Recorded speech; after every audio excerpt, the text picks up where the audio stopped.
우리 함께 찬송하겠습니다. 찬송가 569장 선한 목자 되신 우리 주 569장 우리 함께 찬송하겠습니다. 선한 목자 되신 우리 주 항상 인도하시고 푸른 풀밭 좋은 곳에서 우리 먹여주소서. 선한 목자 구세주여 항상 인도하소서.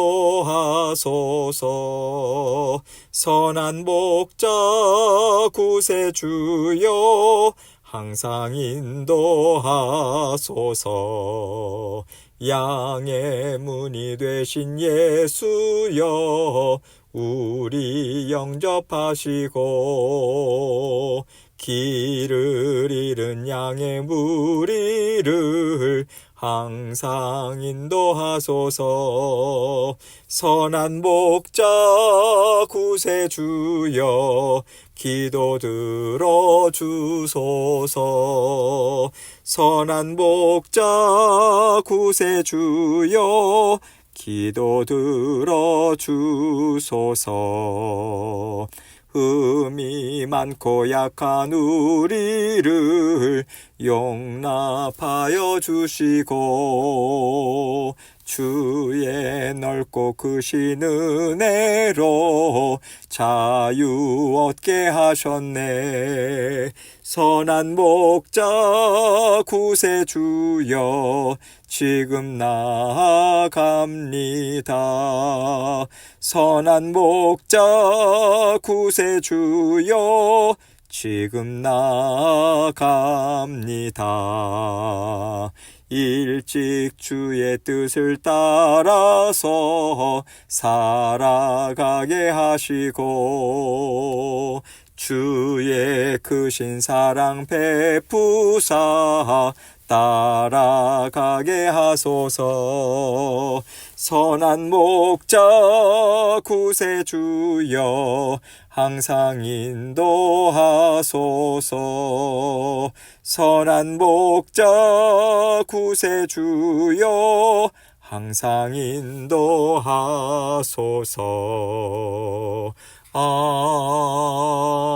아멘.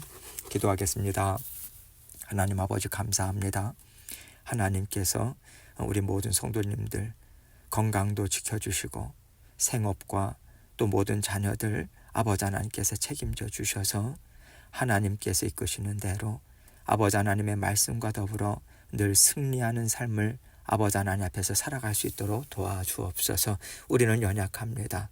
그러나 아버지 하나님께서 지혜 주시고 명철 주시고 말씀을 통해서 분별력 또한 허락해 주시니 성령 하나님의 인도하심을 따라 아버지 하나님의 크신 그 은혜와 사랑 믿고 날마다 한 걸음 한 걸음 주님과 가까이 동행할 수 있도록 도우시고 인도하여 주옵소서.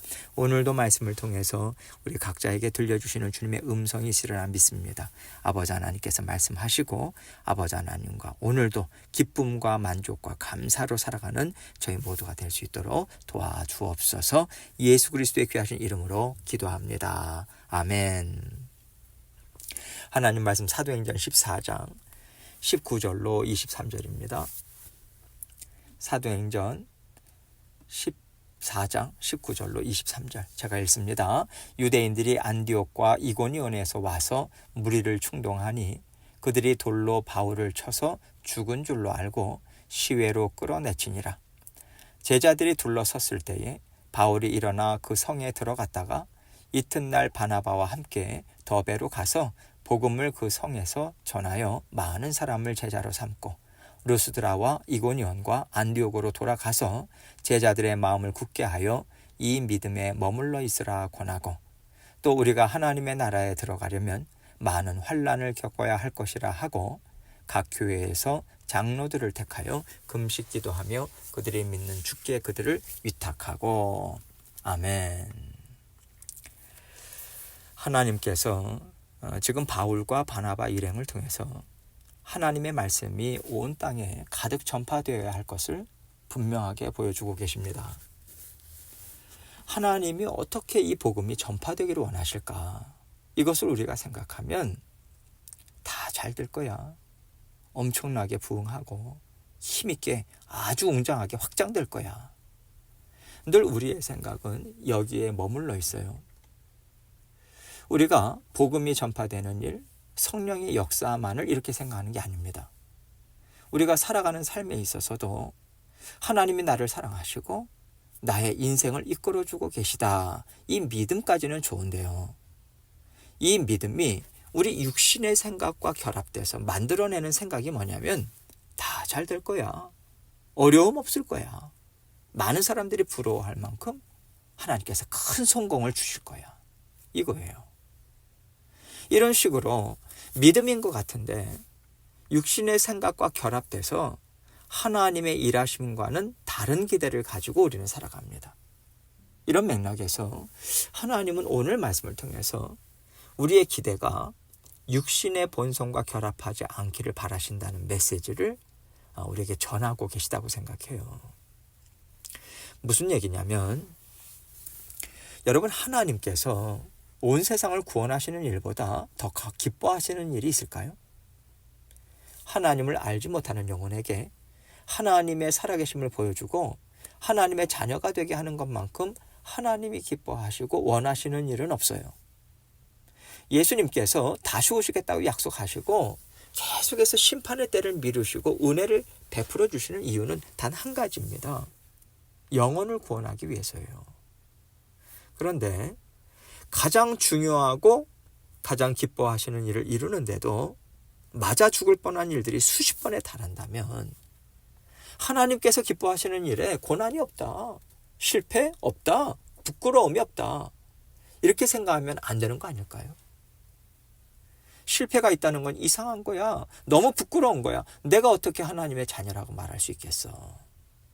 여러분, 이러한 생각은요, 순전히 우리 육신이 주는 생각을 받아들인 것이지 하나님이 일하시는 방법을 제대로 알고 마땅한 기대를 갖는 것은 아닌 것입니다. 오늘 말씀을 보면요, 야, 하나님의 일하심이 이렇게 터프하신가, 이런 생각까지 들어요. 오늘날 우리가 하나님께 부르짖고 기도하고 금식하면서 나아갈 때 하나님이 바울에게 하신 것처럼 우리를 대하신다면 과연 우리가 하나님과 함께 살겠다고 남아있을 수 있을까? 지금 교회에 남아있는 하나님의 자녀들이 있을까? 저부터 이 자리에 서 있을 수 있을까? 우리가 이것을 심각하게 생각해 볼 필요가 있다고 생각합니다. 오늘 본문 19절 말씀을 함께 보겠습니다. 유대인들이 안디옥과 이고니온에서 와서 무리를 충동하니 그들이 돌로 바울을 쳐서 죽은 줄로 알고 시외로 끌어내치니라. 여기 안디옥은요, 비시디아 안디옥을 말합니다. 거기에서 유대인들이 시기해서 얼마나 바울과 바나바를 핍박했어요. 그래서 거기에서 도망치다시피 해서 이고니온까지 간 건데 이고니온에서도 유대인들이 돌로 치려고 시도했습니다. 바울과 바나바가 먼저 알고 도망을 한 거죠. 그래서 루스드라까지 오게 된 것인데 그 유대인들이 계속해서 바울 일행을 쫓아다니면서 복음 전하는 일을 끈질기게 방해하고 있는 거예요. 결국 그들이 어떻게 했습니까? 바울을 돌로 쳤어요. 죽은 줄로 알고 성 밖으로 내버렸습니다. 죽을 때까지 돌로 쳤다는 얘기인 거죠. 그런데 어떤 일이 생겼냐면 20절을 보세요.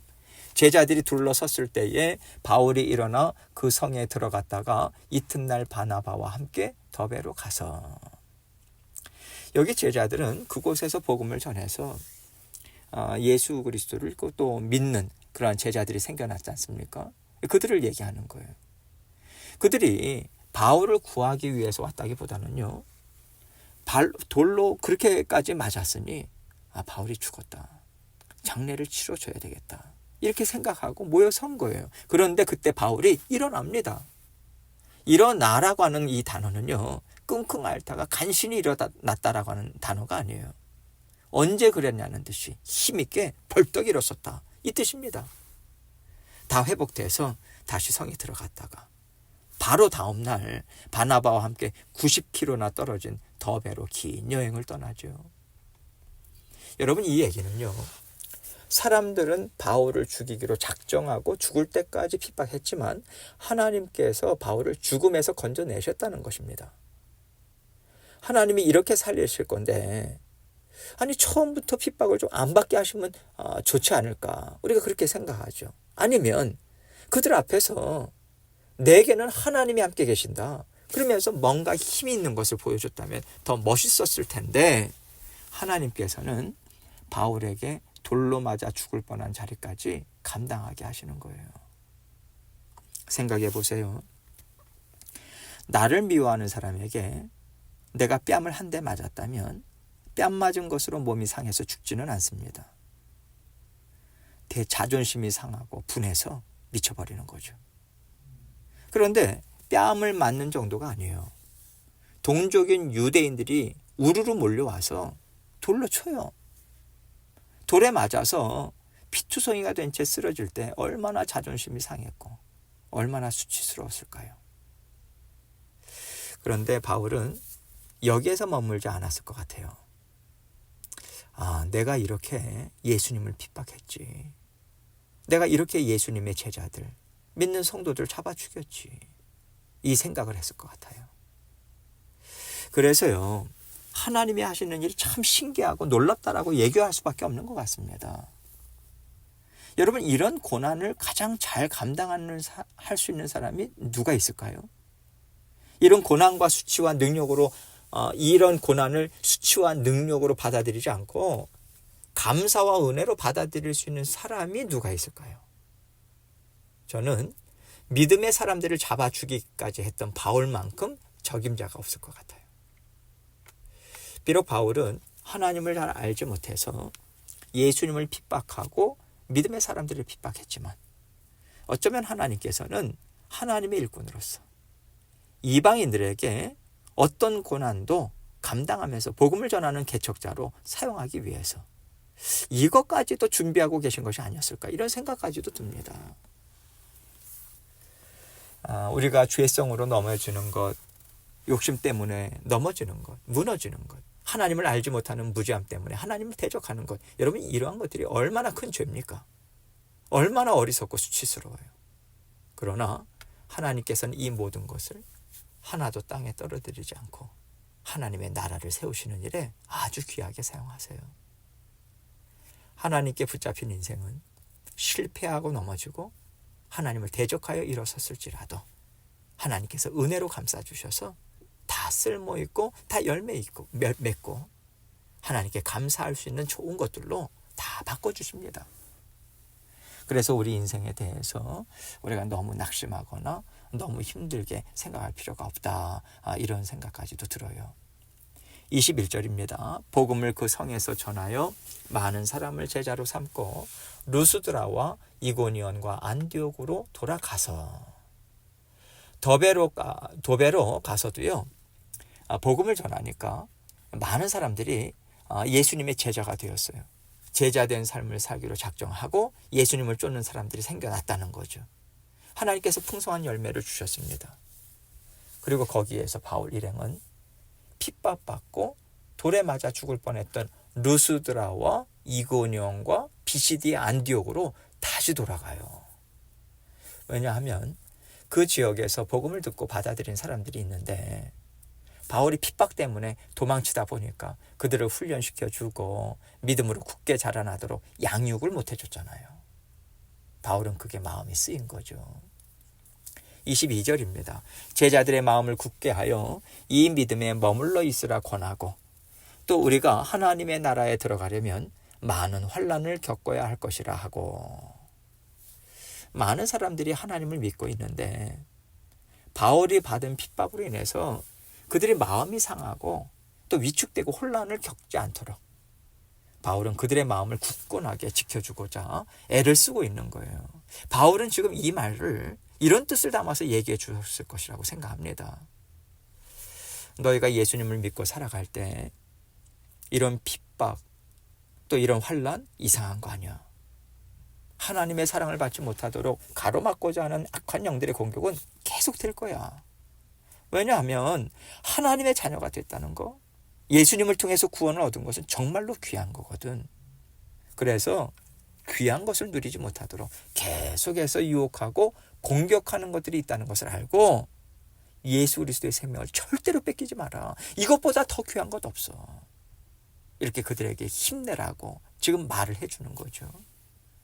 또 한 가지 그들에게 힘이 되는 것은요, 그렇게 돌에 맞고 환난을 겪고 핍박을 받은 바울이 지금 그들에게 권면의 말을 하고 있는 거잖아요. 하나님이 바울을 강건하게 세워주셨거든요. 그래서 핍박이 많고 영적 방해가 많은 곳일수록 놀라운 성령의 역사가 많이 나타납니다. 그래서 귀신이 쫓겨나가고 병고침의 역사가 영적 전쟁이 치열한 선교지에서 강하게 나타나거든요.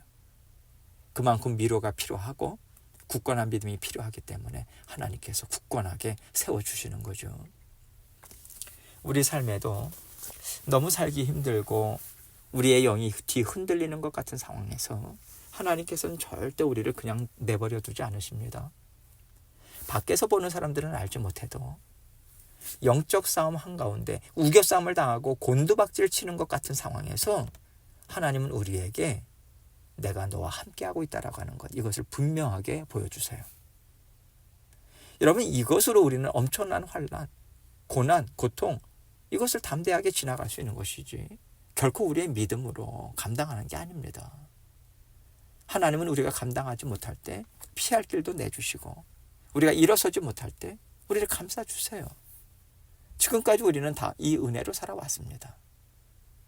그래서 바울은 성도들에게 가는 곳마다 이런 격려를 하고 다녔을 것 같아요. 내가 받은 하나님으로부터 받은 은혜가 여러분에게도 언제나 함께합니다.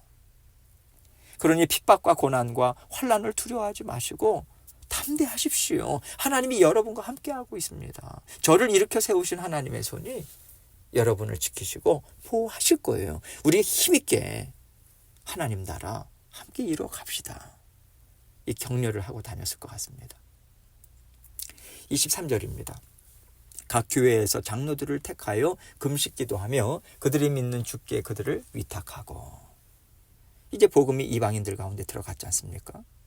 그것을 열심히 믿는 유대인들이 알았기 때문에 그들을 향한 핍박이 더 거세질 것 아니겠어요? 그래서 바울은 교회의 장로들을 세웁니다. 목회자를 세우는 거예요. 하나님께서 교회를 이루어 가시는 것을 보면 점차적으로 키워 가시는 것을 볼 수 있습니다. 하나님께서 때를 따라서 필요한 것들을 채워주시면서 교회도 만들어지는 거예요. 하나님의 역사하심을 맛보고 깨닫고 누리는 생명 공동체로 자라나고 만들어지는 것이 교회지, 이거 있고 저거 있고 조직적으로 다 갖췄다 해서 교회가 이루어지는 게 아니라고 하는 것을 우리는 초대교회를 통해서 배울 수 있습니다. 지금 하나님교회에서 우리 교회도 이렇게 만들고 계세요. 때를 따라서 하나님께서는 방향을 트시기도 하시고 채워주시고 훈련시키시고 새롭게 하시면서 우리 교회를 자라나게 하고 계십니다. 하나님의 생명이 부어졌고 하나님은 그 생명이 강건하게 자라나는 은혜를 베풀어 주고 계세요. 그래서 우리가 교회든 우리 각자의 인생이든 예수 그리스도의 생명이 힘있게 움직이는 역사 가운데 만들어지고 열매를 맺고 있다. 이 믿음을 가지시고 하나님의 인도하심에 다 내어 맡기세요. 하나님께서 때를 따라서 다 인도해 주십니다. 막 우리가 힘주고 이래야 된다 저래야 된다 주장하지 마시고요. 이끌어 가시는 대로 쫓아가세요. 날마다 우리의 지혜보다 훨씬 뛰어나시고 우리의 능력보다 앞서가시는 하나님이심을 믿으시고 하나님께 다 내어 맡기고 하나님의 은혜를 풍성히 맛보시는 저와 여러분이 되시기를 주님의 이름으로 축원합니다. 함께 기도합니다. 함께 기도하실 때 내일 저희가 야외 예배로 야외에 나가서 이제 예배를 드립니다. 그래서 기쁘고 즐거운 하루가 될 수 있도록 정말 자연과 더불어 모든 성도님들과 더불어 함께 교제 나누고 기쁨의 시간 가질 수 있도록 위에서 중보해 주시고 또 각자 기도 제목 가지고 하나님께 나아가도록 하겠습니다. 기도하시겠습니다.